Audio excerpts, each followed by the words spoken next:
Ayan, bababa po tayo. Punta tayo sa dagat.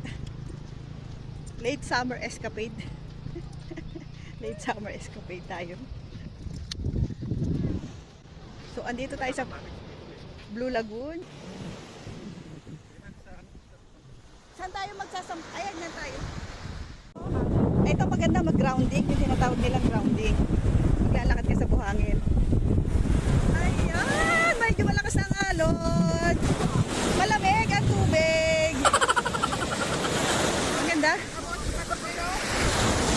Ang dalaga ko, nagpipicture pa. Ayan, kita pa rin dito ang windmill. Ayan, may windmill. Ilang windmill lang kita? 1, 2, 3, 4, 5.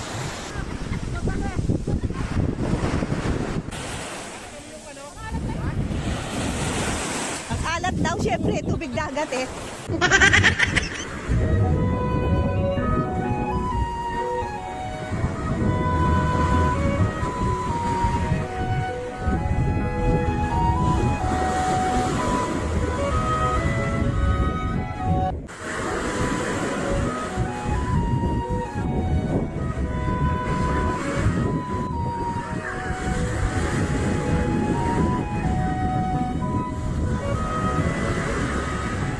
Paalis na po kami ng Blue Lagoon. Na-enjoy ko po ang trip na ito sa Ilocos. So, second time namin nagpunta rito. Definitely, may third time pa.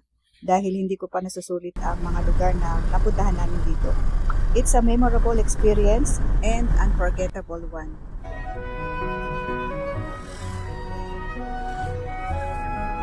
Thanks for watching. Follow for more.